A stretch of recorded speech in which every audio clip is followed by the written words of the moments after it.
साफ बात कहने का वाला व्यक्ति कभी भी धोखेबाज नहीं होता। प्राय देखा जाता है कि जिस व्यक्ति में बड़ा बनने की लालसा होती है वही अधिकार प्राप्त करना चाहता है।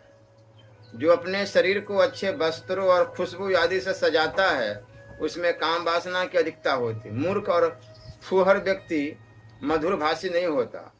जो व्यक्ति साफ बात कहता है अर्थात स्पष्ट वक्ता होता है वह किसी को धोखा नहीं देता, निर्दोष ही सच बोल सकता है। मूर्ख विधानों से बैर भाव रखते हैं, दरिद्र और निर्धन धनवानों को अपना शत्रु समझते हैं। वेश्याएं कुलीन स्त्रियों से द्वेष भाव रखती हैं और विधवा स्त्रियां सुहागिनों को अपना शत्रु मानती है। यह संसार का नियम है कि विपरीत स्थिति वाले लोग एक दूसरे को अपना शत्रु समझते हैं। चाहिए तो यह है कि मूर्ख पंडितों का आदर करे जिससे उन्हें भी कुछ लाभ हो, परंतु वह उनका सम्मान करने के बजाय उनसे दुश्मनी रखते हैं। निर्धन और आलसी लोग मानते हैं कि धनी व्यक्ति दूसरों को लूट खसोट कर धनवान होता है, परंतु उन्हें यह ज्ञान नहीं होता कि उन व्यक्तियों ने धन एकत्रित करने में कितना परिश्रम किया है।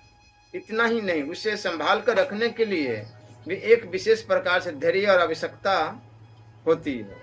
वेश्याएं भी कुलीन स्त्रियों से द्वेष करती है और विधवा स्त्रियां सुहागिनों को दुर्भावना की दृष्टि से देखती है। संकेत यह है कि अयोग्य और अभावग्रस्त ही द्वेष करते हैं। आलस के कारण विद्या नष्ट हो जाती है।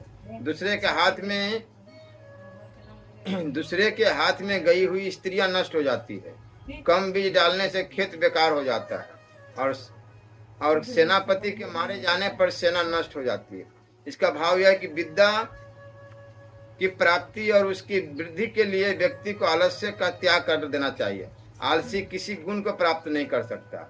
दूसरे के पास जाने वाली स्त्री का धर्म नष्ट हो जाता है, अर्थात किसी दूसरे के अधिकार में जाने पर स्त्री का सती तत्व कायम नहीं रह पाता।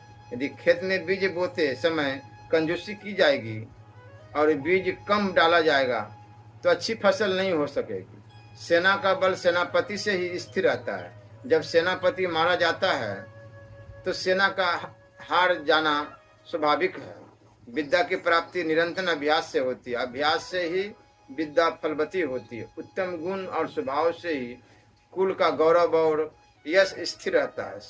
श्रेष्ठ पुरुष ही पहचान